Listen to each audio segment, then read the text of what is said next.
that it's never here to stay. Out on the edge, if only emptiness inside. Whoever said love is forever must never lie.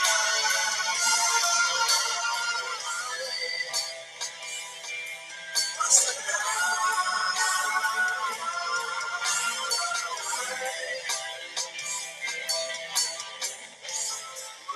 they say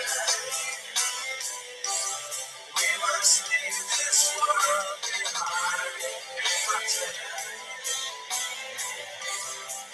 we'll never find the time. Whatever they do,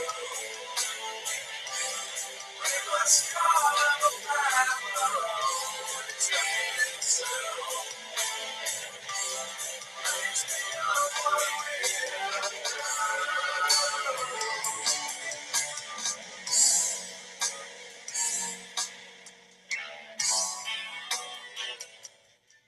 Hello and welcome to Flat Earth and Other Hot Potatoes. This is episode number 166, and the music you just heard is a song called Carve. And there's also a video with it as well. So it's really a music video on YouTube on my guest's channel, Hangnail's channel. His real name is Christian Rydell. He lives in Long Island, New Jersey. He spent time, I think, as I have in Michigan. We're going to talk about that. He's got a free-flowing way of discussing ideas and issues important to all searching for truth. He plays guitar, as you heard. He's got into drums as well. And I heard someone call him the Jack Black of Flat Earth. We're going to talk about the importance of exposing the system of lies and how the underground art and music scene can help. Also conflict with family and friends that happens as a result of exposing truth. Those are going to be some of the topics that we discuss today on the show. And let me welcome Hangnail. Thank you for being here, Christian.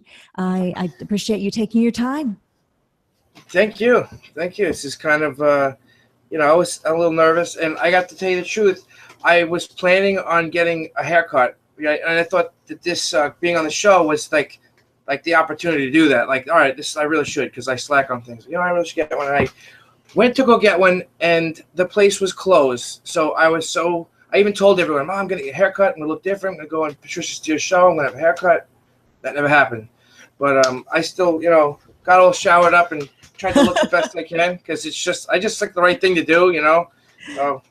Well, one of the people that you admire and respect, who you made a video in honor of, Daniel Pratt, he wore a suit when I interviewed him, and he sort of tore it off to reveal his tank top. So I saw that. That was a good one. Yeah. I'm not, I just got a long sleeve, so. You've cleaned up well, definitely. Thank you. I put a couple of videos, I think it's a couple of videos, in the description box of this video, so people can subscribe to your channel. But you did a video in particular that drew me to your channel. Well, a couple different things have drawn me to your channel about unity and about the importance of that within this mystery world we found ourselves in. I want to find out everything about you, how you got into Flat Earth, who inspires you, and the aspect of pulling ourselves together and how we go forward. That's something Dan Pratt's interested in too. Tell us about that Unity video. What spurred you to do it? Okay, this is the thing. I know that I'm probably a little bit late to this show, right? To this whole Flat Earth thing. I've probably been into it for about 8 months, but believe me when I tell you that I did my hardcore research. I lost many hours of sleep at night. I mean, because when I get into things, I am compulsive, and I get into things hard and fast, and I turn over every stone. I watched every video. I had that morning of the heliocentric space and all that. It had a whole big thing. So when I stepped into this and I began to look at different channels and look at the dialogue and see that there's stuff that there's this division going on. I'd go on one channel and see them all talking about this other guy. And I'm like, wait, I thought that guy seemed pretty cool. And maybe it's because I am new that I have a little bit of an innocence about this thing, because I don't want, to me, this is a place where people, know the same thing. I look at you guys as my friends automatically, because we see the world the way like 99% of the world doesn't. You know, just like music brings you close together, but then you find out some musicians are really just in it for the wrong thing. Same thing with flat Earth. It's a lot deeper.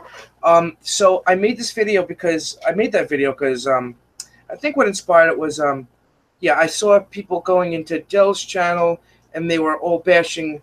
I don't want to name drop or whatever. And then I go to that channel, say IPS. I go to IPS's channel, and then and the way I look at it is all these people that are in this, regardless, even if they're the S word shills, which oh my god, that word's got so blown out of proportion. Even if that's the case, look at these people as research assistants that you didn't have, like they did things, turned over stones that maybe you didn't. It's like a network of knowledge. You have to trust your own intuition anyway. It's all about you anyway. It's not about being under someone else and standing for them. Look at them as your friend. If they do you wrong, just like in real life, if they do you dirty, then you're like, listen, you crossed the boundary, and I can't. Keep yourself safe. Keep yourself safe and still interact, but don't get so aligned where you're like, oh, well, I'm on this team and that team. That's bad. I think people should develop their own sense of identity, how big or small your voice is, no matter what it is, and just put it out there and just speak plainly from your heart, and that's really what I was trying to say. And maybe some people didn't understand it or didn't agree with it, but that's just how I feel. I thought it was a great video. I think it summed up what's been going on within Flat Earth since I came into it in 2015. A lot of division, a lot of people saying that others are a group, although the people in that group don't consider themselves a group. They just consider themselves people who like to hang out with each other. Anybody associated with me for a little bit of time was called a potato. I don't know why, but it could be anybody. People who are completely independent. In fact, you did a hangout with Olaf Pope, Terrarium Firma, the other day, and you guys were talking about music. He's got the pink icon. A couple of hangouts back of yours. He's been on my show. He got called a potato. I mean, anybody who even spoke with me once would be called a potato. And I'm not making this about me, but I'm saying that happens if you go hang out on IPS's chats. You're called a person who's only likes IPS. That means you can't go into Dell's chats. No, I'm not saying IPS or Dell are the ones saying this, but there are people who will put you in a group. And to me, like you said, all of the people, IPS I like, Dell I like everyone, unless of course they do me wrong, like you said. And then I don't make videos against them. I just don't deal with them anymore. I just kind of casually say, excuse me, and leave the room, so to speak. But we all have these people who are kind of our friends, our virtual friends. And like you said, research assistants who of their own volition, unpaid, handed you reams of material of research you didn't have to do. So you take it and say thank you, and then learn, and then move forward, as opposed to putting a label on somebody and forcing them into a box. So your video spoke to me big time. Thank you. Yeah, like I said, I made another video, to Daniel Pratt, because he said something one day and I think that was the reason why I decided to start making videos. And I was scared to death, it is scary to show your face and put yourself out there. And there's still members of my family that don't know, and I don't advertise. I don't need to. That's not my point. I'm just doing my thing. But he made a comment like, if you're just consistently going on these videos and making comments, either negative or small, and you're not making any videos yourself, then you might as well not even make comments. And I was like, yeah, and I'd made a couple comments, like positive comments, but then, it's like I knew that I wanted to get in this dialogue. I knew there was things I want to say, there's things I want to learn. I want to get more information faster. And so I just I didn't know what to do because all the debunking had been done. So I mean, I'm not doing any debunking videos. Like, look how the Morgile is just great for that. I mean, that dude is. And I've spoken to him on the phone a few times. I consider him my friend now, and he's so bright. He really is. To take the time to do what he does with like very little resources. But I just literally just turned the camera on myself and started. I guess I study the sociology of flat Earth, and I'm concerned with what makes us tick. Why is it that some people got this, some people didn't, and also the future. Like, where is this going? Like, this has gone. It's so mysterious to me. It's the biggest thing in the world because it's not going away. Everyone thought that flat Earth was going to be just some viral thing and then push it back down, and it's not. It's not going away. So you got to wonder where it's going. Then are they going to do like a Spanish Inquisition and come to our houses and tear our limbs off? No. I don't think so. So I'm curious, you know? Yeah, well, we're going to all find out. We're all along for the ride. One big dysfunctional family in a big van driving who knows where, so, fighting with each Yeah. other. You know, that's pretty much like exactly what we are, pulling each other's hair, stealing each other's lunch. But in the end, we are a family, like it or not, and we're in the same van and we're going somewhere we don't know. And the excitement is in the getting there. So, yeah, definitely. I want to know how you got there. I know you said Dan Pratt encouraged you to make videos, but how did Flat Earth come into your life? What did you see? Who were some of the first people that you came across on YouTube? Okay. You know, just like everybody else, I think my little brother, which I made a video about that too. I don't even know if he's seen it. I sometimes think about taking it down because I don't want him to get too upset. Because I don't, you know, he won't make a video back because he knows he can't. But we laughed. Me and my brother joked about, oh, did you heard about that flat earth shit? And I was like, oh yeah, it's retarded. But I mean, I am like, I've always been into conspiracies. Always have. You know, looked at different things from the holographic universe. I'm into it all. I like just taking in loads of information, walking steps down that rabbit hole, seeing how far it goes. Some of them are just wrong. It's okay. Some people are afraid to just be wrong. If I was wrong about the whole model of the Earth, and what's the big deal? But so I think the first one was the Hibbler Productions video. Do you know which video that is? Hibbler Productions is one of those who doesn't get cited as much as a big eye opener. We always hear about ODD and Jaron and Eric Dubay, of course, Math Powerland, and Mark Sargent. But Hibbler, that's a good video. It's great. It's fantastic. It totally opened my eyes. As a matter of fact, like a week or two ago, I showed it to my ex-girlfriend. Is she an ex? And she was actually. Is she an ex-girlfriend because of Flat Earth? No, but you know, no, it's for other reasons actually. Because she didn't understand my love for music. That's a whole different story. We're just two different people. She's just more into like chasing. What's the word? She's into. She's ambitious with work, and that's all she cares about is her salary. And she, you know, like that. I noticed that she was trying to hide that part of her, and I'm sure she appreciated the fact that I was passionate about music. But she looked at it as like, oh, look, you got your little hobby. I'm like, I don't think you understand. This is my first love before you, and you'll go before it. I'm sorry, you know, yeah. But you know, I know it sounds cold, but you know, I understand what you're saying though, because if you are a musician or an artist of any sort, that is your passion. And the person that is in love with you has to understand that and not just believe that your passion is your hobby, that it is your central core. And if they don't respect that, you're probably not a match. And you should both free yourself up so you can go find a better person that suits you. Sure. Exactly. We're just two different people. And I am music. No matter what I do, I can do construction. I'll always, you know, identify myself as a musician. Like that's what I was built to do.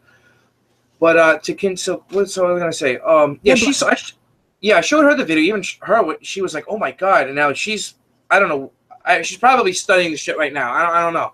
You know, in the beginning she was making fun of me. Oh, it's not right. And you know, of course, all the same questions come to you, and you already know because you've asked these questions. It is actually so funny to us when a regular person tries to convert you back to the globe, because any true flat earther. And I'm not talking about the ones that just wanted to be into this for the whatever.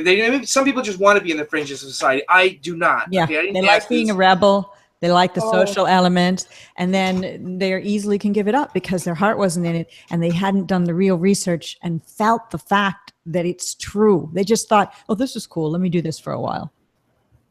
Yeah, to me, this is not, you know, cool. And that's another thing my brother said. He goes, you know that flat earthers have like been ostracized by their family and friends. Yeah, you don't think I thought about that? It's a process to this. You know, it's tough. You know, first you accept that it's flat, then you like keep your mouth shut about it. Then you're like, you know, you can't. And then, you know, you get to a point where you just, you know, the truth is more important than being cool or being accepted. And that's the end of the day. Believe me, I would love to. For me to be in a bigger, where the truth is in a much bigger accepted, but it's not, and the truth is just more important to me. And it was the Hibbler Productions video started it off, and Mark Sargent's Flat Earth Clues, of course. It was the condensed version, you know, that already, he put it all together in a video. Those two were huge. Then I started watching Matt Powerland, and I identified with his eccentricity. The way he speaks is very like I can almost see the neurons firing in his head because he's an artist, and so am I. So I get it. A lot of people don't get his language. Him too. And, you know, you can just tell when truth is pouring out of someone, you have to have intuition. You have to, like, almost trust it in order to find out if it's real or not. Like, that's it. Some people just don't. They're so busy going like this that they don't go, you know, let me just stop talking and listen for a second and listen and see, you know, what touches home. But I think some people are too scared of that. I think some people are avoiding this topic because they know that there's a possibility that it may ostracize them from society, and they don't want that. Right. And I've heard the phrase, you have to trust the process. And a lot of people aren't ready to do that. They are afraid that they'll have to change their entire life and start having to investigate everything, not just the shape of the earth, but any kind of weird psyops that we hear about and all of the other rabbit holes. Life as you know it is about to change the minute you dive into flat earth. Or if you got to flat earth through other conspiracies, you're going to realize that, yeah, you might lose family and friends. It's a hard thing for a lot of people. And either they think that we're crazy and don't even want to look at all because they're not crazy like we are, or they're afraid. Oh, and by the way, the Hibbler Productions video, Hibbler Productions is a channel, and it came out about 4 months or so ago, and it's called Truth Does Not Fear Investigation.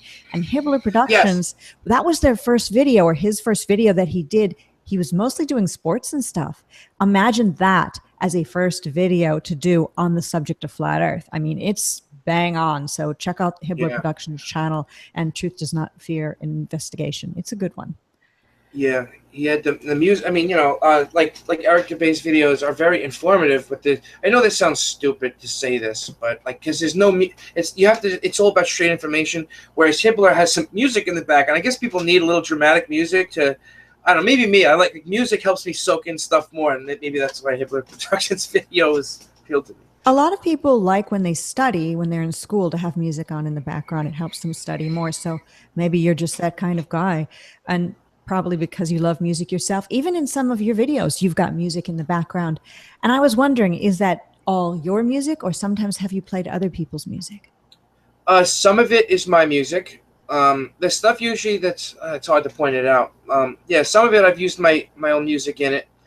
I got so much hard drive space of just like little musical ideas that aren't even fully songs, and I'll say, you know what, I can just use this in the video because there's no singing over it, and I just throw it in there and play, you know, screw it, you know. And I think I'm starting to hone an idea for the channel, you know, because it's like now I have something to do with all that leftover music. Some of the other stuff I'm not gonna lie, I got it from archive.org because I almost got a copyright. One time I had a record playing in the background that was like a classical thing. I was like, how can I get hit for that? And boom, like YouTube, somehow their algorithms picked it up, and they're like, yeah, you've been blocked in like every country in the world. I was like, are you serious? So I try to be really careful. And there's some of the other music. I'll name this guy. You have to listen to him. His name is Olafur Arnalds. He's from Iceland. Yeah, I only know about him because of watching one of your videos. He's in his home playing piano, and then his sister and his mother are playing with him in their living room. And I was blown away. You played this as part of the Hangout with Olaf Pope, Terrarium Firma.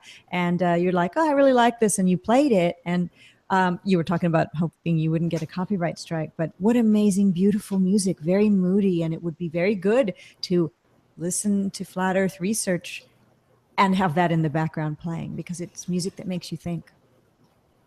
Yeah, I can't believe you actually noticed that. That is so cool. It's so funny that you noticed that. I was just chilling, talking with that guy. I'm surprised I didn't get in trouble for that. But yeah, I don't know. Maybe, I don't know. Maybe the guy doesn't care. Maybe they notify him. They're like, oh, this guy saw the video. And he's like, screw it, let him do it. I love that guy's music. So I would totally tell anybody to check it out. Him and Nils Fromm, and they're kind of friends. And it's not normally the kind of music I would listen to. I'm a rock and roll guy, like straight guitars, drums, but this guy plays the piano and creates these moods. And you look, and he's very funny, talking in between about the stuff. Living room songs. I can't believe you watched that. It's great. I love his music. I have one or two of his records that I had to order from Europe, but it's fantastic. All right, for those who didn't catch the name, tell us Olaf's last name. Maybe spell it so we could write it down and look it up. Can I type it in the chat? I'll type in the chat. It's Olafur Arnalds. I'm going to type it in the chat. Yeah, the only person that can see the chat is us. Just you and me. Oh, well, what about the live chat? I got you can put it in the live chat. Yeah, Yeah. but this video after the live chat, after the video ends, the live chat disappears. So if you could say it out loud for those who are watching this video at a later date. Okay, you guys want to check out this guy named Olafur Arnalds. It's spelled Olafur, and his last name is Arnalds, Arnalds. And you also, it's like hand in hand. You have to check out. It's like his friend, and he makes similar music. It's Nils Fromm, Nils, and it's Frahm. And he did something with DJ Shadow recently. This caught me. These guys are starting to go up. It's a different style of music than what people are used to. It's there's no word for it. Some people try to call it classical, but it's not, because what it does is it takes one melody and repeats it and builds up, and then these other melodies swelling over this one basic melody, comes to like a climax, and then just drops. Whereas a lot of classical music is set up with different movements and this and that. This is more like you can just feel this like just came out of somebody. Yes. They're like literally pieces of human emotion integrate, expressed in music. It's very cool. People a while ago used to call that kind of music, not at all, but I mean like a jam band, how they get into a groove and keep going and it kind of circles and comes back and around. But this is nothing like a jam band sort of music. But anyway, check it out. I really enjoyed it, and I'm going to look into getting something like an album or whatever to add it to my collection. You were talking when we were talking earlier, I was talking about how you woke up to Flat Earth, and you told us about some of the content creators that got you thinking. But there was a point when you said in a video I heard of yours that you decided, although you weren't quite convinced yet, you were going to walk outside and just say, the earth is flat, and kind of feel how that felt, and then go through your day thinking it. And tell us about what happened, and then how you and your brother might have had a bit of a falling out. Okay, yeah, that's the thing. I think like I said, I don't mean to sound like, when I say any true flat earther, I don't ever mean to sound like snobby or anything. So I don't want anybody to take that out of context. But what I mean is maybe some people needed to turn over every little thing. I was one of those people that I didn't want to jump into something before all of a sudden I looked like a fool. And nobody wants to do that. Remember the reptilians thing was huge, and Mm-hmm. I started to lose sleep over that. I didn't fully jump on board, and then, with these anomalies, the eyeballs, and I was like, if you watch it over and over, it scares the shit out of you. So I wanted to make sure that I wasn't doing that to myself, that I wasn't tricking myself. But I kept on seeing, and then there's so much to this with the Freemasons, but there is this leap of faith I think everybody has to take. That one step where you finally have to go, you know what, because let me just pretend that the earth is flat. Let me walk down this rabbit hole, and then your mind will begin to naturally ask its own questions. Because all right, it's flat. Then you're working from the other side backwards, and the questions are coming naturally from, well, how does that work then? And how does that work? And you research, and you look it up, and you're like, wow. You find out that a lot of the things that occur could occur in both models. Okay.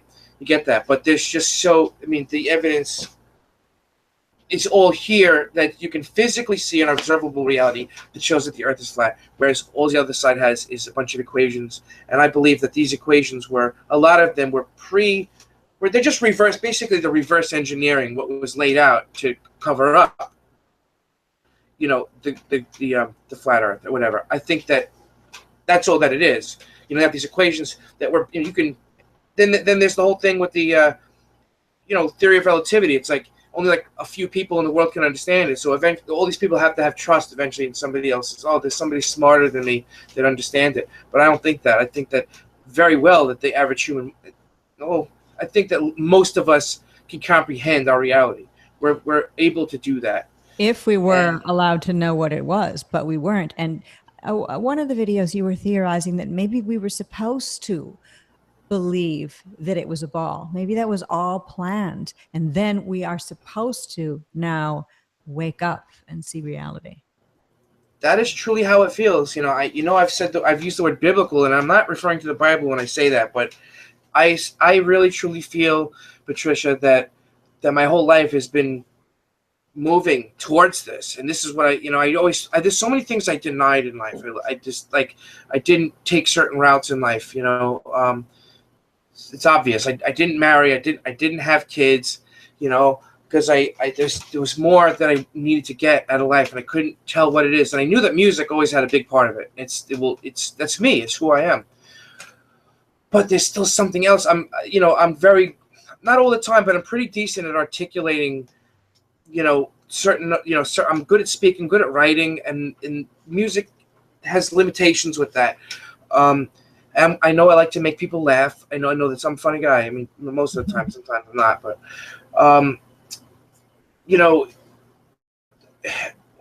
all I'm saying is that I kind of felt like this is a litmus test, and it's dividing us. It's like some people literally, it's like their DNA in their code is just like, we're just splitting us. Okay, this guy just doesn't get it. He can't get it. He can't get it.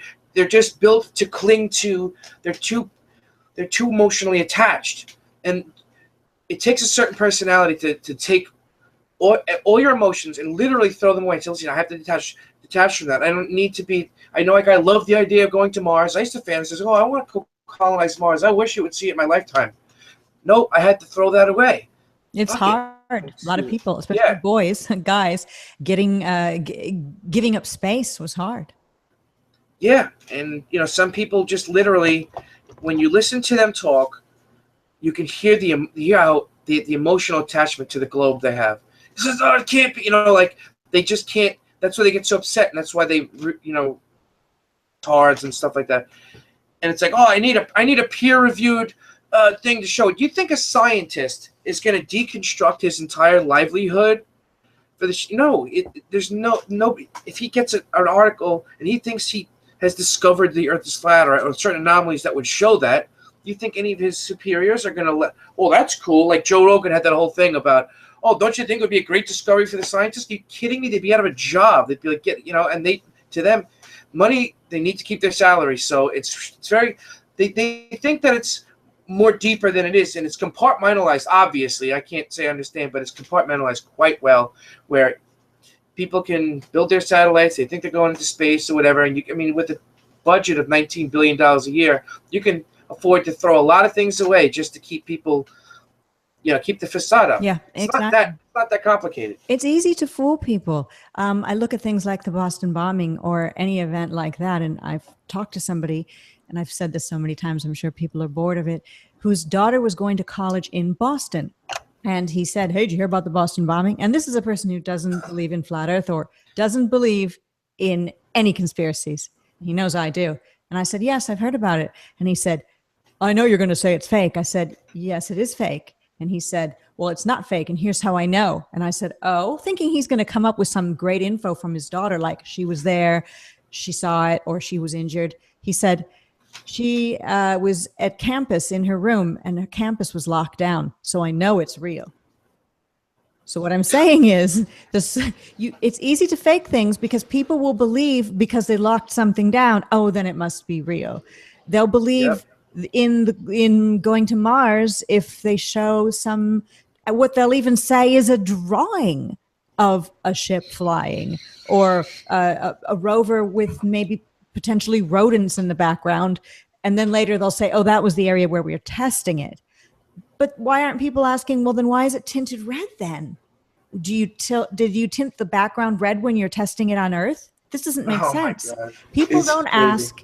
It's easy to fool people. And therefore we are where we are. And you're right about it might be in people's DNA, if DNA is even real. I mean, just joking, but maybe that there are some people that will go one way and then we are going the other way. Our minds are very open, but not so open that our brains fall out. We are still maintain our critical thinking faculties. We are aware, awake. We're not morons or retards. And it's a wonderful experience, this journey. But you and your brother had a little split in the road, like you were saying in one of your videos, where you kind of both looked at it, and he went one way and you went the other. Has that caused you issues in the present time? Yeah, I can tell, and it started with the Chris Cornell thing. Okay, he brought up the death of Chris Cornell. We started talking about that, and of course, all he's bringing up is the initial story, and then some of the secondary, the secondary mainstream stories. We're gonna say, because they always have to have like a you know how mainstream works. They have to have like these two, like the thing, and you got your fake conspiracy sort of thing, you know, like oh maybe he was killed, and you know whatever they let slip through to the to the mainstream. But I've looked more into it. Now I don't know what the answer is. You know, Chris Cornell. I was a big fan of Soundgarden, so I was affected. Now I don't know. Some people say he's still alive. I would like to think that he is, because I got upset. You know, some people weren't emotionally attached. I was emotionally attached to Soundgarden and Chris Cornell, and I was actually excited about them coming back around here. So it's, you know, I said, you know, you don't really know what it is or what it's not. You know, you don't know. And he said, oh, you know, that's all crazy stuff. And I said, it's not about knowing, you know, what it, like, and nobody's going to figure out what it is. The point is that, you know, you don't know because you haven't examined all the other possibilities. And he's like, oh, and, you know, it's like all you do is you watch the main things, the mainstream news, and then and he's like, no, I don't just watch the mainstream news. And then he starts going on then he starts telling the mainstream story. He took too much out of it and this. I'm like, dude, you can't act like you don't just watch the news, but you're just repeating the mainstream news. So you're contradicting yourself. You're acting like you're this free thinker, right? Which I realized that I'm his big brother. I thought I could teach him critical thinking, but actually what he was doing was just repeating the same things of critical thinkers, like parroting people like Hunter S. Thompson, Bill Hicks, and stuff like that. You could parrot those people all day. And that's what makes it tough for us, because some people can act like independent thinkers because they're able to maybe quote and rearrange the thoughts of these other people that have inspired us. But eventually you have to learn how to think for yourself. And your opinion might even differ from these people. But I realized he's not a critical thinker. I thought I was teaching him my whole life to be a critical thinker and to think freely about these things. And I realized he was just parroting this. He's just parroting the outcasts. You know, like right. I'm the cool guy, I'm that guy, but he's not willing to step away from that and take a look at some other thing. And that's where this whole war on fake news comes from. You see what's going on with the war on fake news. So people anything that's other than the mainstream, they're programming people to think that it's automatically bullshit. Now, there is a lot of bullshit out there, but they're basically programming people to not trust their intuition and be able to listen to everything, including the insane shit, and listen and your intuition tells you, you know, that we just really don't know what's going on. You don't have to know what it is, but what's more important is what it isn't. And that's my whole point about the globe, is that I don't care if you're shaped like a freaking cucumber, but I know that it's not shaped like I know that they're lying to us. It's not about clinging to flat Earth. It's about knowing that it's not a globe. That's it. Critical thinking is not just listening to George Carlin. Exactly. Although George Carlin's, you know, got some fantastic points, but I know those kind of conversations. I've had them with people as well. But what about you and your journey with any experiments? Did you do those, or were you one of those kind of people who watched other people's experiments, and after watching enough videos, the Morgile or somebody like Jaron, who's really breaking it down for you, did you have enough that you didn't need to go out and do it yourself? I have not. I've been studying the moon like crazy, but unfortunately, I can't afford a Nikon P900 at this point in my life. It doesn't matter because it's flat. It's like, yeah, right. You know, I can't wait till I can. I really can't wait, because I really am looking forward to doing that, because I'm on Long Island. I'm surrounded by water. This is a great chance for me to be able to do some of this stuff. So I'm hoping that the prices come down and I can get one. You know, but most of my stuff, yeah, the experiments, you just can't fake the thousands and thousands of videos that show with the balloons. You know, you can't. It's just impossible. It's just we're so saturated with evidence showing, and plus the moon light being colder, you just can't walk away from that. You know, I could go to Radio Shack and get a thermometer. I already know what the results are going to be. You know, I could do. You know, as soon as I get a chance, I'll go down there and do it. But what made me open my eyes to this was really the Freemason story, and how all the people that were involved in creating this story were all Freemasons. All of them were. You can see the little compass in the picture and stuff. The Jesuits, that stuff fascinated me. I was really fascinated by the story of the Jesuits and how they. It doesn't. Well, here's the thing: is that people can't. It hurts them to think that we're being run by a bunch of sociopathic, psychopathic people that have no souls. They can't. They think. I mean, they might bash politicians. Oh, this guy's an asshole. This guy's a scumbag. This, that, and the other thing. But what they don't realize is that there's people behind them that are pulling their strings that are truly evil, and they don't think that people would be so evil as to kill a couple of thousand people in order to further their political agenda. They don't think that people could be that cold. There's a couple that we'll kill our own people just so people they'll think they can tug on our heartstrings and get us moving in this direction. But that is sick. That's what it is. They don't really believe that humans can be that sick and cold and sociopathic, and it hurts me to know that that's the case. That's what bothers me, is that people are so blind that they don't see that we're being run by sociopathic, evil people, truly evil. Only evil people could do those things. And just like war, though, people are they won't believe the government is doing events or having things happen where many people get sick or die. Even in pharmaceutical, the things that we do know that are happening. But war is fine. People can, be drafted into the Vietnam War and be sent off basically to be slaughtered. People understand that. They believe that that's true. And of course, it did happen. But when it comes to the government doing things, when it comes to killing people secretly, oh, no, that doesn't happen. This world is way different than we've been told. And it is a sharp poke in the ribs when you find out the truth. And it can lead you to depression, sadness, anger, resentment. And I think sometimes within the flat earth community, some of those things bubble up, which causes some of the anger and fighting. But in the end, you've got to walk away from that too, because that's how they want us to feel. They want us to feel beaten down and that we can't do anything about it. And we might as well eat, drink, and be merry. And, more GMOs, please. Yeah. Yep. You're absolutely right. I was just going to say that I noticed that flat earth, yeah, you're right. We left the drama of the globe. I keep saying is we should have left it behind. All that drama of that. And then I come into this and I see it's happening all over again. And it's not necessary. I do notice a lot of people. Do you notice that people are being more concerned with their health and just being better people in general, balancing their karma, trying to be good? Like, yes. That is what this is. That's what I see. This is a change. Wipe the slate clean. So what? You got duped. We all did. We're all in the same. Like like whatever. It's not that big of a deal. We can get over it.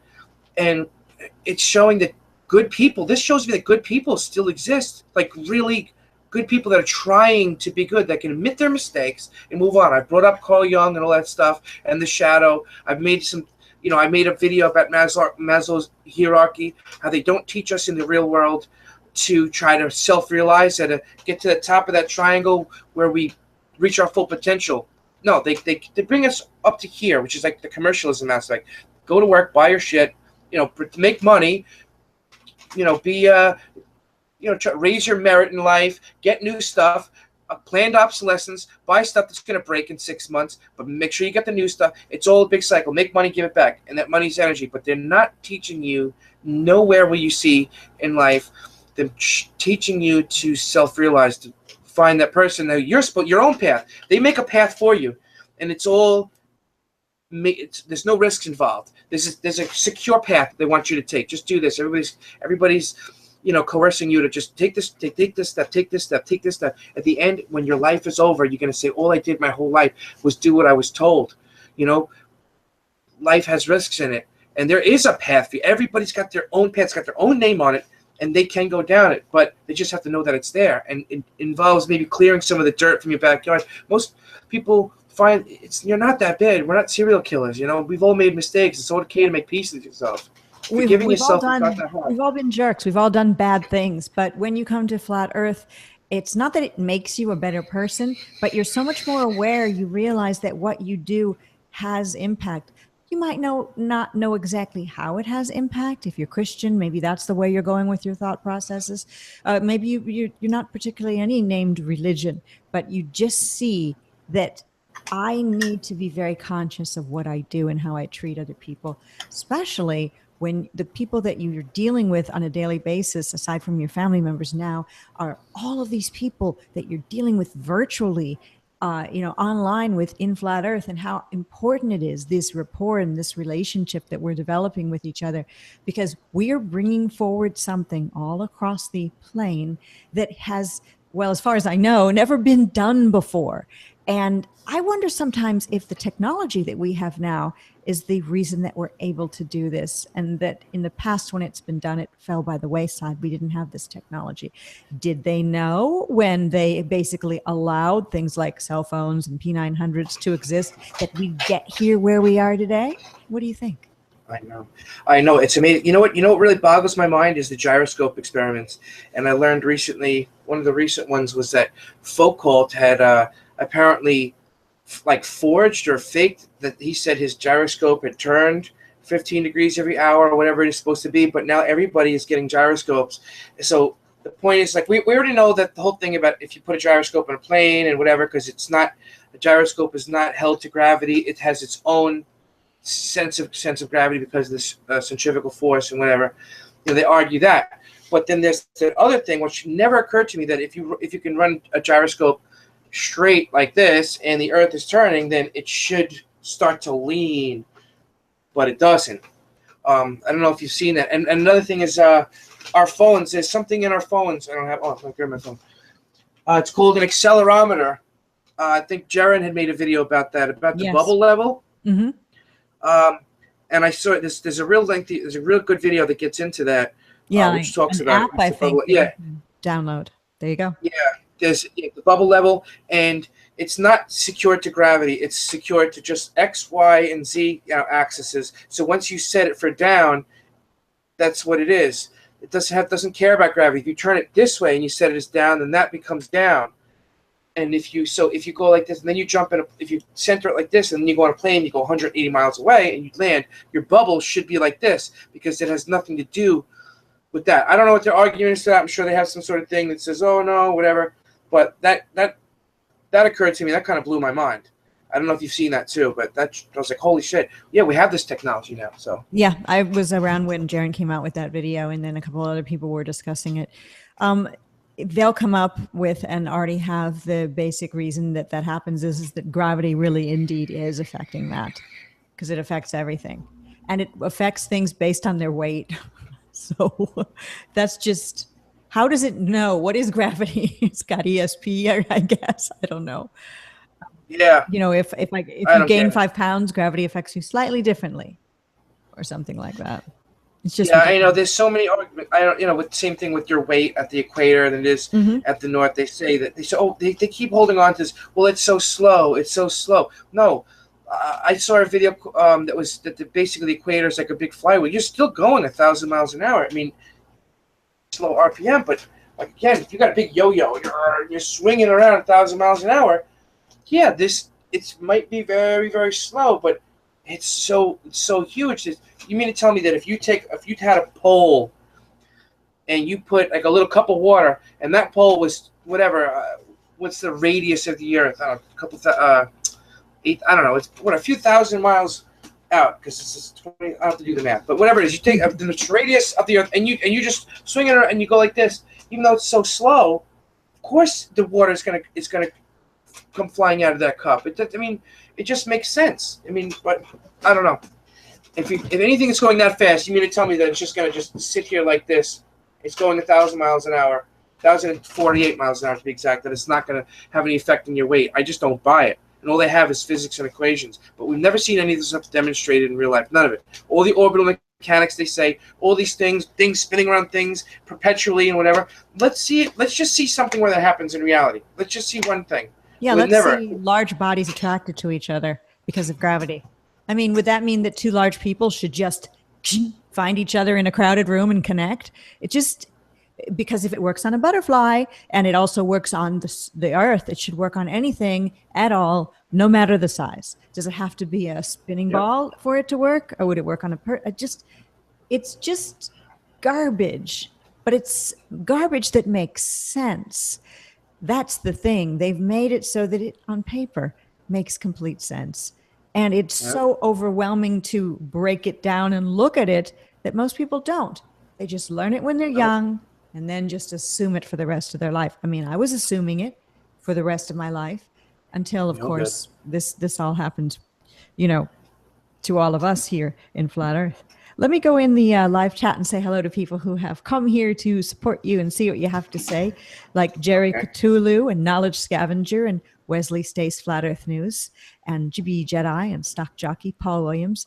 Oh, Jibby's here. Yeah, somebody else from your neck of the woods, basically, right?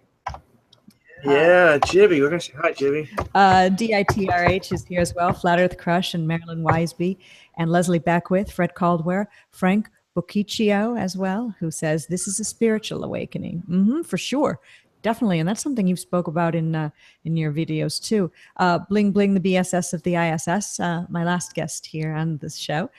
Ginger Sugarbush and Paul Williams and James Hicks Boson, Fred Caldwell, and Ukdina Walker, Nora, No One's Flower, Flat Derp, SS420 is here too, Timaeus, and Ryan Q. Vincent, Lenny Crowler, and Jin Annika, Wake the Sheeple 2016, who says, I was going to quit smoking, but I know that everyone hates a quitter. I think you probably noticed that you're vaping occasionally. Oh, that's good. Arwin is here as well, who says, hey, Hangnail, you're an awesome dude.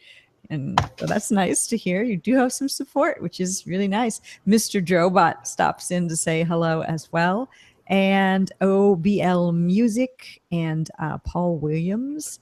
And I could continue. Martin Leedkey is here too. I don't want to miss anyone, but I also don't want to bore everyone. So hello to all who have come into the live chat, and maybe I'll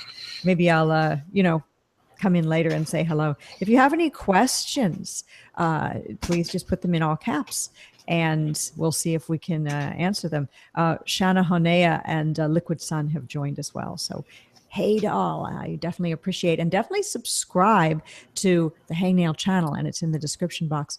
Now, you go by Christian, but the name Hangnail, for those who don't understand what it's about, you've talked about it in a couple of your videos.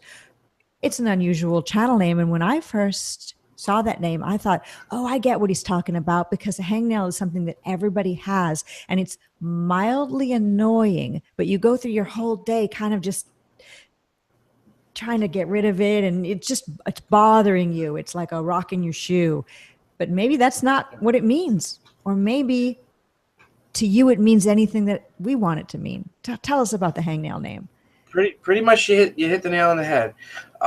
It is that. It definitely is that.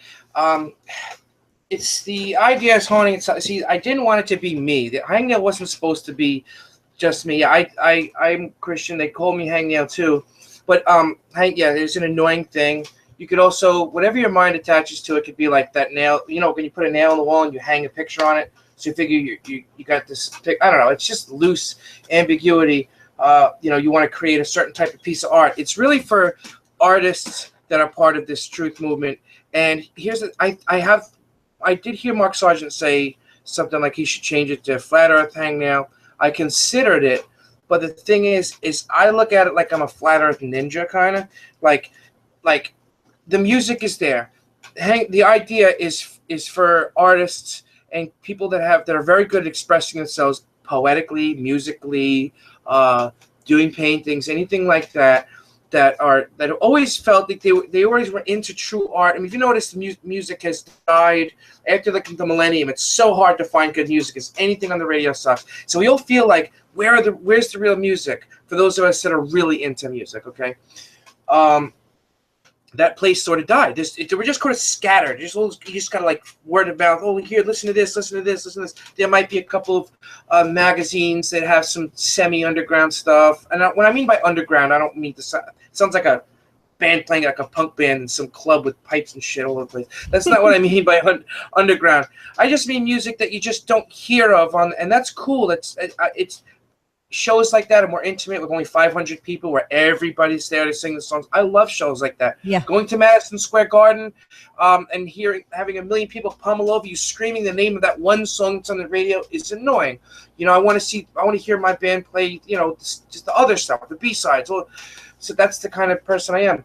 So this is sort of an integration of that and Flat Earth. It's all about the truth. It's not specifically the Flat Earth, but it is. So it's kind of stuck there. Maybe some people would get involved, like the music, hear the stuff, and it's too late. You already like the music, and now you realize that, yes, the whole flat Earth concept is there. The Earth is flat. Accept it. But what are you going to do? Hate it? Now it's too late. The music's got its meat hooks in your heart. The art has its meat hooks in your heart. But guess what? We're about the truth. No matter how much it hurts, no matter how much emotionally attached to these stupid ideas are, we're willing to throw them away. We're willing to hit the reset button at any moment, because truth is more important than anything else.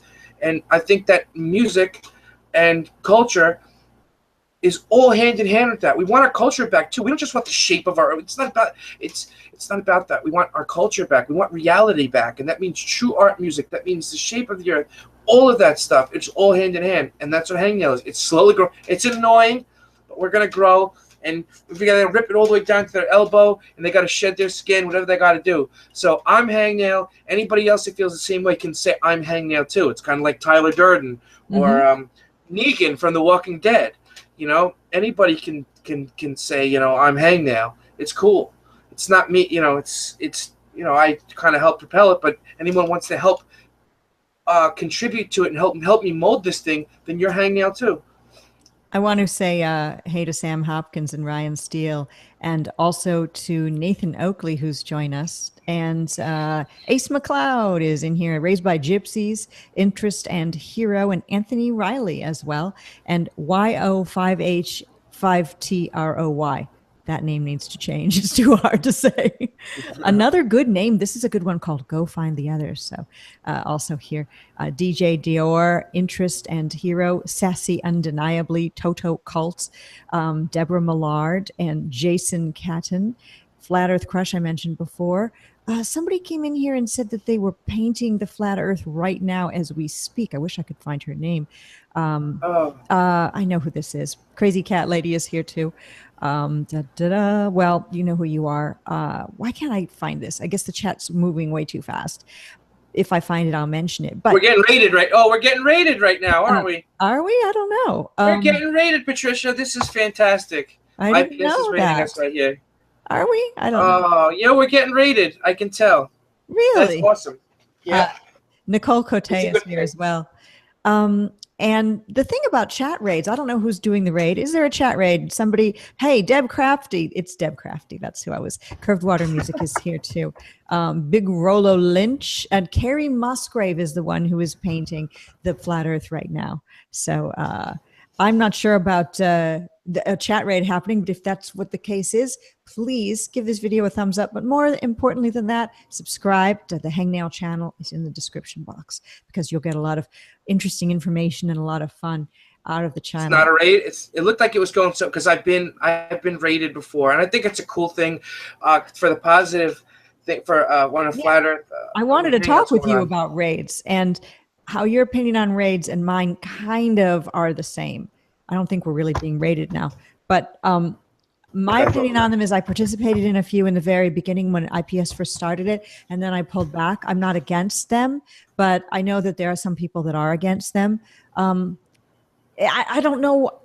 I don't know if they're going. I know some people will wake up. Some people will wake up with a bumper sticker on your car. Some people will wake up if they see a T-shirt. Some people will never wake up, no matter what you do. So now, since we've had raids and there's been much talk about the pros and cons, where do you stand on raids? Well, I participated in them. By the way, I realized that it's a chat party. I guess that's what it is. Nice. Some people jumped on, so that's cool either way. So also, I just wanted to give a quick shout out to Nora.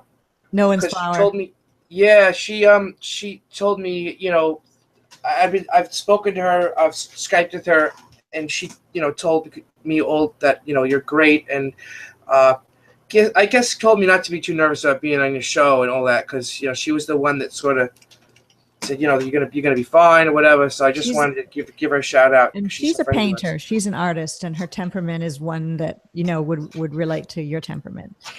Definitely. Yeah.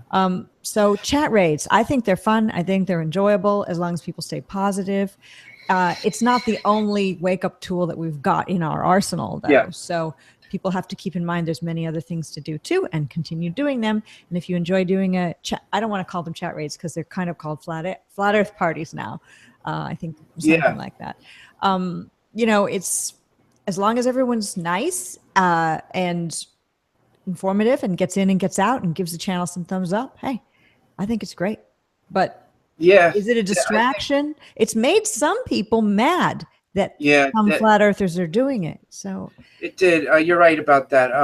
I think Daniel Pratt kind of made me feel guilty about it, because it was like, I mean, it's not his fault. Again, like anything we do, we're all looking together, so we don't know what the answer is. So, you can't get mad when we try to do something. I think Daniel Pratt called it the equivalent of a panty raid, and it is fun. It's like it's a double-edged sword. Some people call it cyberbullying, because if they react, let's say you go to raid a certain chat and they react disrespectfully, we can all give them thumbs down, which is kind of, I guess people think that's a foul thing to do, because it's like all of a sudden you got 1,000 people running your chat room and give you a thumbs down, and you probably don't even have that many subscribers or whatever, but also on the other note, that if somebody just says mention flat earth, and we'll give you a thumbs up, and you do that, boom, all of a sudden they have all these thumbs up, and it boosts their video, and it's good for them, and it's good to get the flat earth idea out there. So my suggestion would be, it's hard not to hit that thumbs down button if they're real just shitty about it, for lack of a better term. So I'm kind of ambivalent about that idea of giving a whole bunch of thumbs down, but I don't know. I need other people's opinions. I'm with you. I'm confused. It's really tough. I think thumbs up is good. And then if they give you a hard time, you can take your thumbs up away. But I don't think a thumbs down is good, because that would go into the realm of bullying. And if you don't like chat raids, flat earth parties, don't do them. If you do, do them. That's like everything within flat earth. There's people writing flat earth or working on flat earth children's books, people who are doing flat earth paintings, people who are doing songs, people who are doing lighted clocks and wall murals and flat earth necklaces. There's everything. If you don't like those things, you don't have to buy them. Say again? I want if I ever press an album, I want it to be on vinyl and it be flat earth on picture disc. That's what I want. That would be cool. That would be very cool. But I appreciate everybody who is here. Always give a thumbs up. A lot of people are saying that here. So yeah, I agree. But going into somebody's chat where you're not wanted, that is bullying. And if you can tell you're not wanted right when you arrive, leave. I mean, who wants to be in a room where you're not wanted? None of us. Imagine if it was a real party and you walk in and everybody says, "Get out, you've not been invited." You don't stick around. Please like me, please like me. No, you say, okay, sorry, bye, and leave.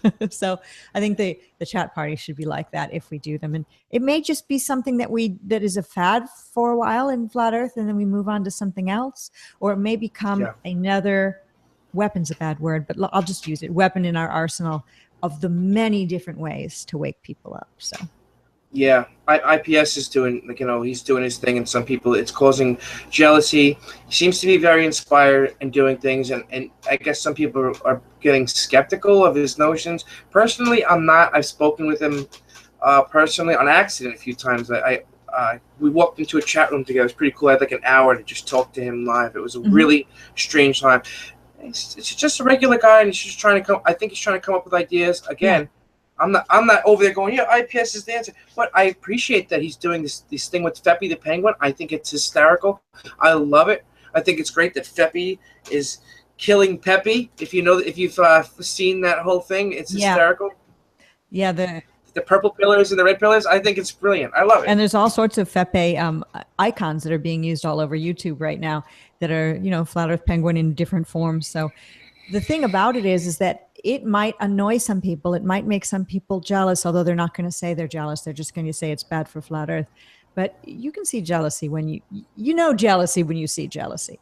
The thing about IPS is he's taken a tact of showing leadership.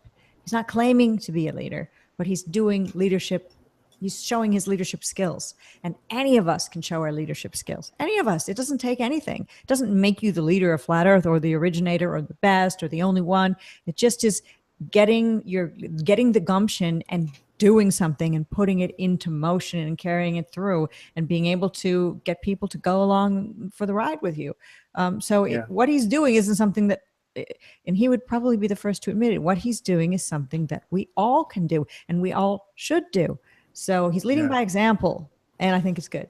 So, and so is Del. So is everyone. We all are. So if anyone feels hurt or angered by what Infinite Plane Society is doing, then do your own thing.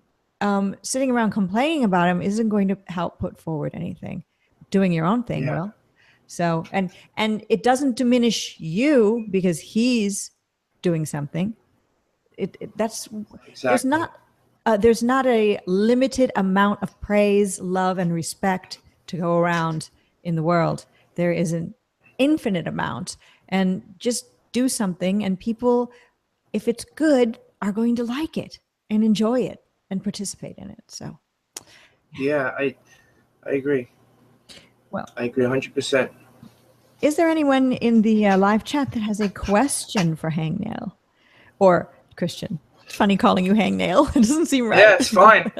I'm both.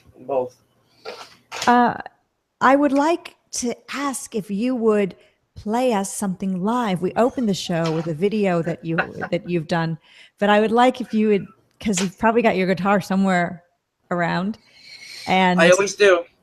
I would like if you could play us something. It would be, I think it would be nice if that'd be all right. Okay. You put me on the spot. I'm sorry. It's okay, because I had a feeling this was going to happen anyway, because, I'm not one. I've always been a terrible salesman of my music. I'd always just play, and if people want to come and hear, that's probably why. There's people out there that have the amazing ability to sell themselves, and yet their music is like, in my opinion, it was like, oh, it's okay, not that good. I'm not saying I'm that great. I just love it, and it's hard to put a price tag on it. So let me make sure that I'm doing something different today. I have the guitar actually mic'd in, so I want to make sure that you can hear it. I'm going to play a couple chords.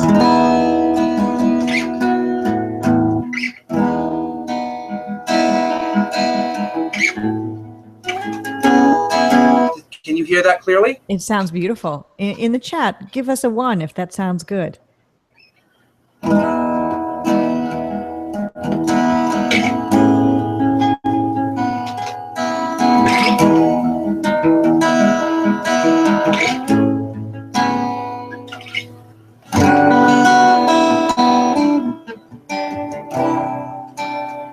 I don't know if they can hear it.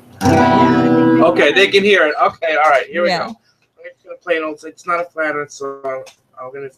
Every song's a Flat Earth song because it was created on Flat Earth. It is. Okay, cool. Okay, this is a song I wrote a couple years ago. It's called "Go Back."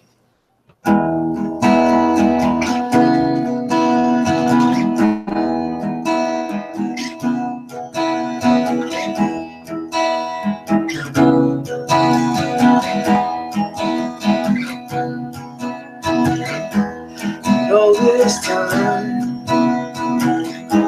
I swore I'd swim against the grain for you and your pain, but I found out all those things just don't work out for you and your pain. Please don't leave when I come. Please don't say when I'm alone. Just in case you want to hold my hand, that's fine. That's fine. That's just fine. Please don't leave my car.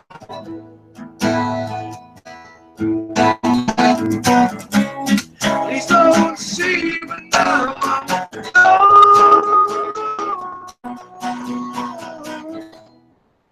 Go back to where you came from. Just go back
Just go back to where you came from.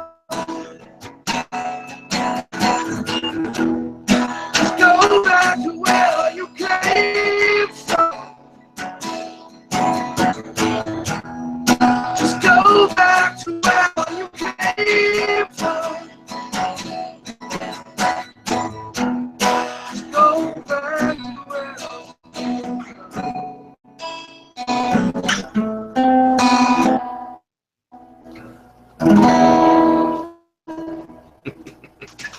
That was wonderful. I don't know if that sounded right. It was so good. We had a bit of an internet connection issue at the mid to end part, but everybody was still loving it in the live chat. And you were repeating the phrase, just go back to where you came from. Is that a song about the ball, about the globe? Oh, you know what? I sometimes I look back at some things and it's like maybe I was saying it before I was saying it because I knew. I mean, it's all about shedding your skin. This whole idea, it's about letting go of so much, and my music has always been about that willingness to just let go of things to hold you down in order to get what's real. You know, so it is about that. You're right. Every song is a flat earth song. Yeah.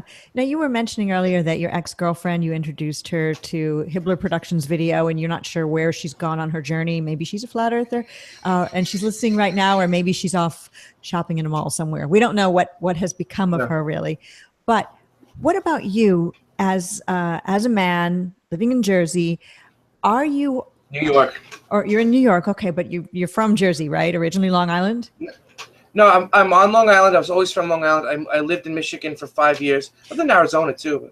Yeah. Oh, okay. All right. What part of Michigan, by the way? I lived in Ann Arbor. Oh, okay. Close to where I lived growing up, which was Kalamazoo. So, hey. Yeah, I actually played and when I had a full band. Actually, I went to. I still have a flyer somewhere. My band playing Kalamazoo in a bowling alley. I don't know if you know this. Blew that place wide open, man. Wow, that is cool. I'm going back to Michigan to do flat earth bowling, but it's going to be in the Grand Rapids area coming up in August. So as a sort of flat earth meetup. So flat earth bowling, do you guys use Frisbees instead? Exactly. We're throwing the ball, I guess, is across the flat plane, or I don't know what I'm going to come up with. But anyway, that's for another time. This is more all about you. Would you not settle? Let's say you met a really amazing woman. Tonight you go out. Would you be in a relationship with somebody that was completely against flat earth? Oh, that would be a tough one. You know, I asked that question. I honestly now I tell like the people they would know right off the bat. I would have to say, listen, like if you got to understand, I don't hide it very much. You know, obviously I'm active on YouTube, so people are figuring this out and they're going to come and ask me. And it's going to happen because I just don't even have the energy anymore in my life to hide things. Take me as I am or don't. If you can differ with me and still love me, then maybe that's possible. But the thing is that I'm into this. I am like addicted to flat earth. I'm always going to be into it. I'm always going to be, when I find something else that that sort of opens doors, or another thought, another part of the rabbit hole to inspect. I'm gonna be about that. And if any girl were to be like ridicule that or that's silly, then it would probably not work. But if I've yet to see somebody that's just gonna be okay, I don't believe it's around, but God, you're asking a really tough question here, Patricia. Yeah, I know. I've thought about it myself as well. I'm single and I think, what about somebody who doesn't believe in flat earth? And then I say to myself, well, I'd convince them. But then I remember I didn't need to be convinced. I heard about it and said, wow, let me look into that, and never looked back. And it is a life mission. I know that there are many other things yet to come along this journey and other things that will open my eyes. But to me, I'm in this for life because it's the truth. Yeah. I feel in some way that all of us who are sort of gathered around the campfire, perfect analogy, campfire with you playing guitar, this is a life mission for us. This is what we were made to do, aside from being mothers or fathers or sisters or brothers or whatever it is that we do for a living. We were made to be here at this time, to do this thing, to see this thing through and change the world. Yeah. And you asked me if I would have met an amazing woman. I just met an amazing woman, so that checklist for the day is off. I just met Patricia Steere. I just met an amazing woman today. So, but you live in Texas, so I can't knock on your door with a bottle of wine, but I wish I could. I wish all of us could hang out, and we are all doing meetups and that sort of thing. Anybody can do a meetup. It's a leadership role. Just say you're going to do one, have people show up at a time and place, announce it on your video. You don't have to pay for anything. It could be free. It could be in a park. people can bring guitars and some food. It's or you can create a big production that costs money too, like the Flat Earth conference that's happening in Raleigh, North Carolina in November. It doesn't matter the size or the cost of the meetup. Meeting other flat earthers is essential, and I don't mean just for relationship issues. I mean for relationship issues, not the sexual kind, the kind where minds meet and connect. And if that goes into romance, then hey, that's more the better. IPS is doing an art show, and there's so many artists in Flat Earth. I don't know if IPS is going to have musicians there too. That would be a cool element to. I have something in there. I contributed. I contributed. It's not music. I contributed a thesis on culture and how it has to change, and it's going to be featured. I keep getting emails, so it should be in the first issue. So there's going to be a writing, like a written thing by me in there. I wonder how many other people have contributed things. I think it's really, really great. I think everybody in Flat Earth considers themselves to be a form of an artist, even if you're not picking up a pen to draw or chalks to draw or a brush, or even if you're not a writer of music or a performer of music. We all seem to have something artistic about us. Maybe that's why this concept, because it's really a concept in a way, of Flat Earth was easy for us to wrap our minds around, where there are people who don't have an artistic bone in their body, really. And when you present them with this whole new way of looking at the world, they won't look at it because it's not what somebody else has shown them. Their mind can't imagine. Imagination maybe is the hallmark of an artist and a Flat Earther. Yeah, absolutely. I've seen they have like apps now, I think, for Flat Earth singles. I joined it. FE Love, it's the name of the. Yeah, I joined it. Does it cost money? Is it cost money? No, it's free. I've yet to pump in. Oh, wait, I think it's $3.95 to join. I don't remember. I think it's very inexpensive, something like that. You know what I wonder? I wonder because I walk around and go about my daily life just like everybody else, and it's obviously I'm not like wearing a Flat Earth shirt. I don't do that. I just sort of. I wonder how many people, like I'm on Long Island, I wonder how many people I just like that also know that the Earth is flat. And because I have, you know what I'm saying? And people don't say it, they're just sort of in their phones. This, people just are so wrapped up in their social media, and so that they're not social, like, you know this. You see this, people like this, and they were chasing Pokemon, now God knows what else they're doing. They just check, people don't really talk. And they wonder, like, there's got to be other Flat Earthers that are around me that I'm just bumping into or passing by, and I don't have no way of identifying them. You could be on a subway, you could be on a bus, you could be walking down the street, and there is another Flat Earther there. It is growing like that. But, it's not like we have a badge that we wear on our shirt or a secret Masonic handshake. Maybe we need a secret handshake. But I was thinking a long time ago out loud on a off-air Skype hangout about an app that would I think the way Tinder is in a way, where it shows your location, but then again, then you've got the government watching you. But then again, the government already knows everything about you. It doesn't matter. If you've got an internet connection and a cell phone, sorry, they know everything if they want to. But it kind of app that can show you Flat Earthers in your area at this very moment, the way Tinder can show people around you at that moment. So I don't know how to design apps, but if somebody does design apps, that would be a really cool one. Flat Earthers in your area. I was thinking of doing it and calling it Flat Club, but since I can't make apps, I can only give someone else the idea and tell them to go run with it. So I think it'd be a good one. I think Teespring is a really cool idea too. Oh yeah, Teespring. You can come up with your own T-shirt idea and then go through Teespring and then have it made, and then you can buy it and buy several and hand them out for free. David Weiss does that. or you can sell them on there, and then I think you get a cut of it or something along those lines. Carly Sunshine has a lot of groups that she manages on Facebook and says that Flat Earth is growing, like I was saying. She hears stories about that all the time in her groups.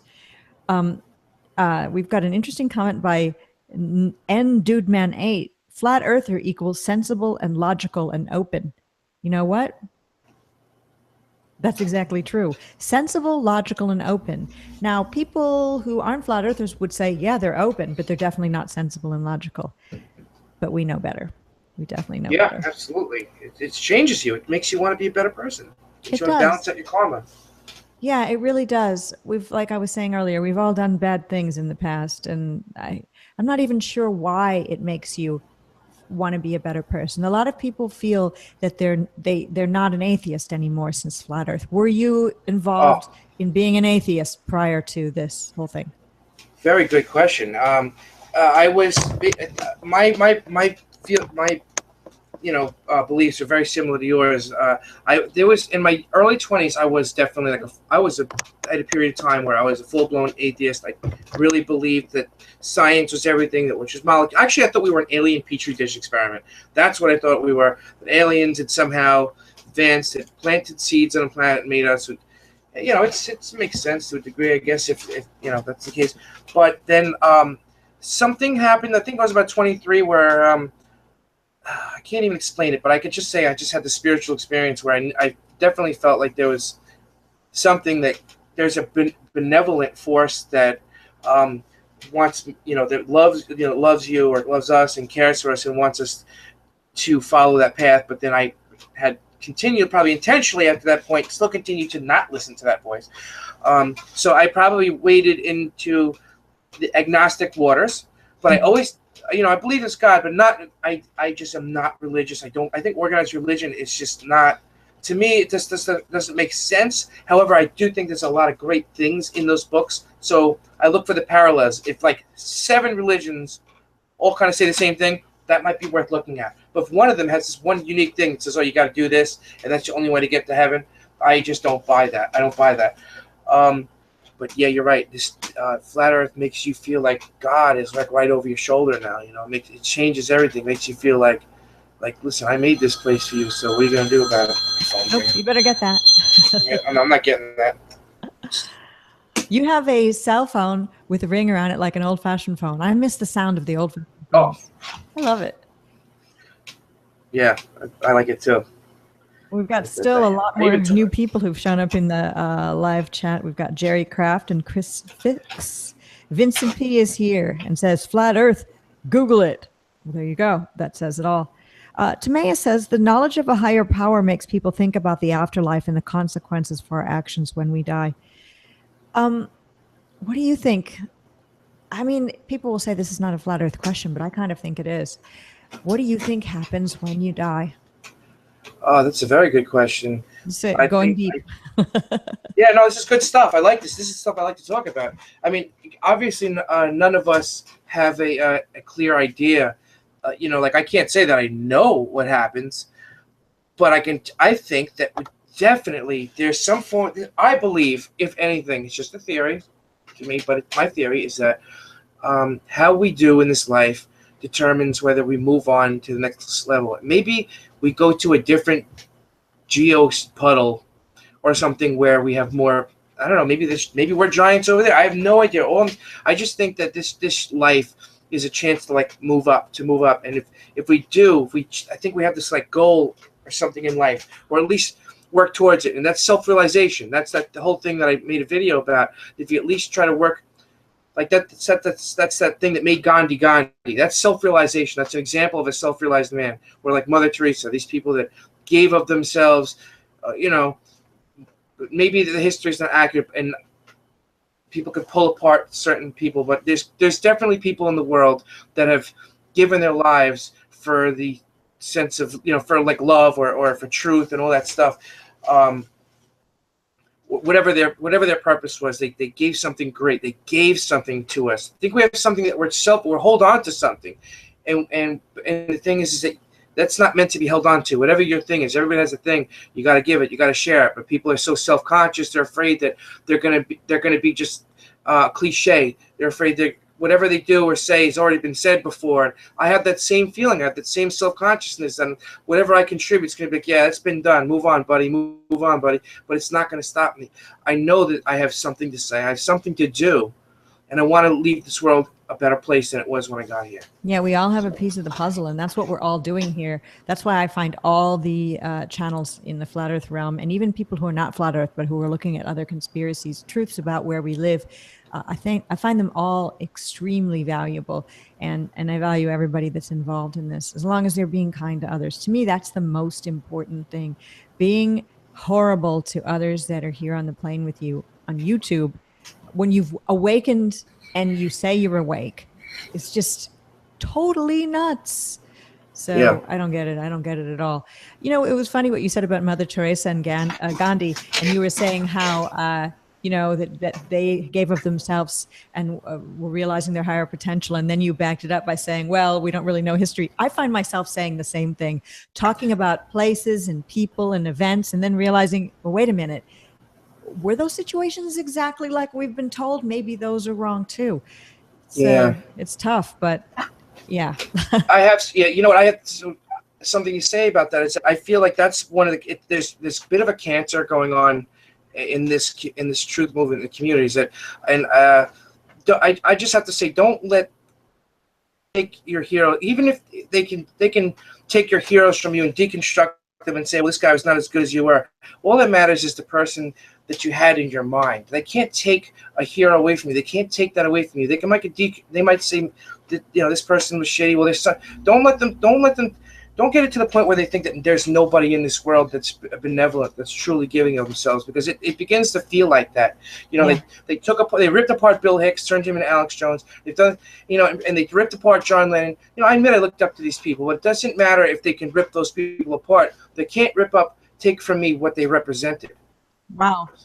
That's well said. Tesla as well. I mean, you can read about how Tesla wasn't real, and no more heroes, I guess. And it's not that we really need heroes, but we need what the heroes represent as a sort of role model for how to strive for more and to be better, even if they're not real.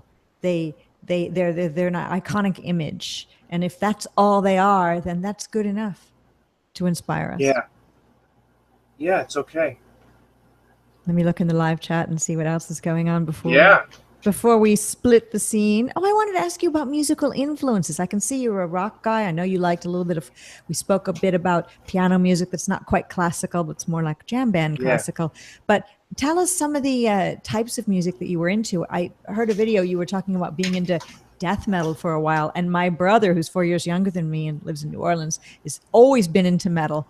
Well, first he was into the Eagles in high school, and then kind of crossed over to death metal. I don't know exactly what happened on that day. It's a strange crossover, but he still loves metal and goes and sees all sorts of concerts in other countries. If it's a band he likes, he'll travel anywhere.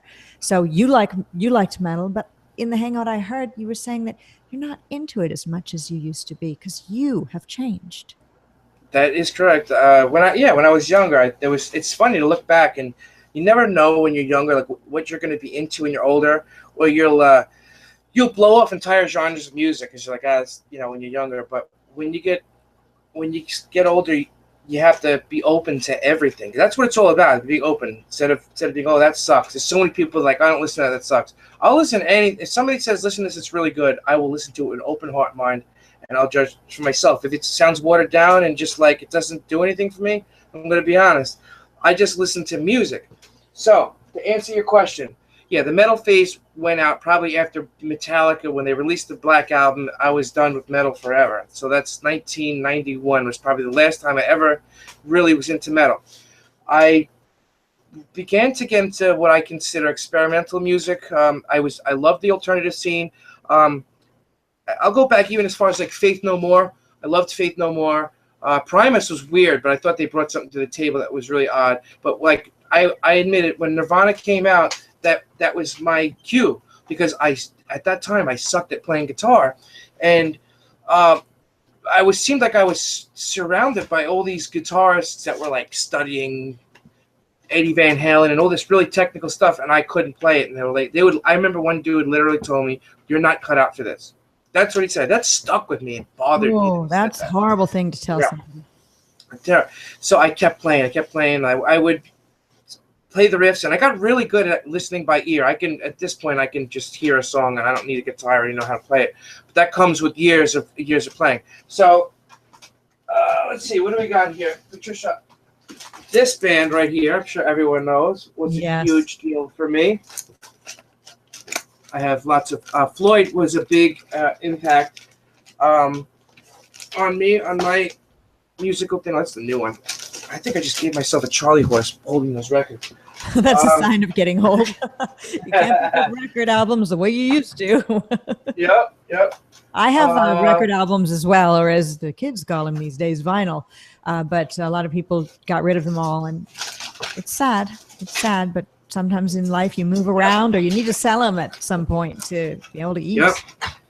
Here we go. I know. This Tool. Tool changed my whole perspective of music when I got into them in the late 90s. So you were 90s. You were grunge, and then you went with the late 90s scene. I can see what's happening here. Yeah, I was a big fan. Basically, my scenes of music are the 90s and the 70s. I absolutely. Then I worked backwards. So I realized that all the 90s musicians, just Mad Season, if anyone doesn't know, this is the singer of Alice in Chains playing with the guy from Pearl Jam. Good. I have never heard of Mad Season before, and maybe there's others that are saying, who? Oh, I guarantee you for a fact that one or two of the songs you heard because they played them on the radio nonstop, and everyone just thinks they're in Alice in Chains because it's the same singer. So they just go, it's Alice in Chains. But it's really, the story was the singer of Alice in Chains and the guitarist went to rehab together. He got clean, stayed clean forever, and unfortunately Lane just couldn't stop, and he died. And they met in a rehab, and that's the story of this album. It was a one-shot deal, kind of like Temple of the Dog was with Soundgarden. That was a tribute album to another guy that died of heroin. It's weird how all these 90s guys are dead. And, of course, I hear somebody said Scott Weiland was a conspiracy, but honestly, I saw that coming. He was kind of like the Robert Downey Jr. of music, but like when Robert Downey Jr. was screwed up, you know what I mean? Like Weiland just could not stay clean for the life of him. And heroin does that. I've seen it on Long Island. It's really bad. So yeah, there's a lot of people that have left us because of heroin, and always chasing the higher high, and then it leaves you flat, so to speak, in a bad way, not in a good way, like Flat Earth. What else you got there? I got some Jocko. I recently. Here's Yes. I'm a big fan. I like Yes. I like I love Yes. I did get crazy with the progressive rock from the 70s, like Yes, King Crimson, all this really weird stuff. I like King Crimson, but I don't like Yes. I don't know why, but it's a lot of it's an acquired taste. Some bands, like when I first heard Yes, I was like, I don't like it. I don't like the guy's voice. He sounds like a gnome or something. He sounds like an elf. And then I got older and I listened to the musicianship, and then it grows on. Same thing like Rush. Like I didn't like Rush initially, but then later on I listened to Moving Pictures, and I was like, oh my God, this it's just incredible. I'm in a jazz phase right now. I'm really getting into jazz fusion from the 70s, which were basically all of Miles Davis's proteges, like Billy Cobham, John McLaughlin. Who else? It's just oh my God, the guy that plays keys. Now I can't think of it. It'll come to me. But basically, all this it was like rock and jazz were competing in the 70s, and the difference was progressive rock had a lot of lyrics, and it's rock. Where jazz was listening to it, like Jeff Beck would cross over. Jeff Beck would play. He's played with jazz musicians and played with rock musicians, and I appreciated the fact that these guys were testing each other, like musically, and coming up with new ideas. And they don't sit there. Not all of them necessarily read sheet music. I thought that I don't read sheet music, but I know my music theory. So. And that just comes from playing for a long time. So I like listening to music that challenges me. Just music to me it's just like my thoughts. Let's just keep expanding it. Let's just keep going. We're trying to find something hasn't been done. It's kind of like Flat Earth in a way. Flat Earth is like a song. When you first are living in the Matrix, the globe, you don't even know you're in the Matrix. You're just living life. It's like a far off melody. You can barely hear it. And then it kind of comes closer and closer. And there's one moment where you hear it and you look to see where the sound is coming from and go toward it. And it gets louder and louder and louder. And then there's two kinds of people, the ones who go right up to where the band's playing and the others who Yeah. put in earplugs. So Yeah. And lately, I've been doing that. I've been getting into the '80s, which was the decade that I avoided for so long. So you might have to help me, Patricia. that's But my I've been decade. yeah, I've been getting into the Talking Heads, the Cars. Love it, love I've it. been acquired the Thompson Twins. I know love I it. don't care what anybody says. Duran Duran. I've been listening to a lot of. I have a whole section that I keep it separate because it's like, you know what? Let me explore this decade, and I really love it. Oh, Roxy Music. You like Roxy Music? Roxy Music, yes. Well, that's also 70s into 80s, but this is you're in my little area there. So Yeah. Music of today, I know there are good new bands. Yes, indeed there are, but they're not the ones that are on the radio for the most part. So, No. you know, there's music that's good from every decade. Of course there is. I remember my parents, when I was growing up, born in the 60s, kind of grew up in the 70s. They told me that the music in the 50s was really good, that they liked Frank Sinatra, but what's out today is not that good. It's garbage, my mother said. Yeah. But my father was listening to Frank Sinatra, but he owned a radio station, so he started getting into the music that was being played there. And one day he came home and he gave me a Queen album and a Heart album, which I'm not a big fan of. And he said, these are really good. You might enjoy them. And I thought, wow, well, I have a pretty cool dad. But then again, he got him free from the radio station. But still, That's so cool. His mind opened up then to music that was other than Frank Sinatra, which is kind of what he listened to when he was younger. And he started listening to, for him, what was interesting new music.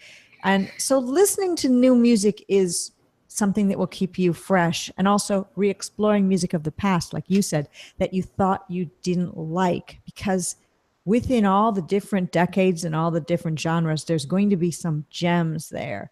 And it's a beautiful thing. Now, I'll admit that I don't listen to music as much as I used to pre-Flat Earth, because I don't really have the time, but I need to make the time, because I feel like, for me anyway, since I've been in the Flat Earth thing since 2015, it's settled down a bit. I'm not consuming videos as much as I used to, trying to learn as much new information.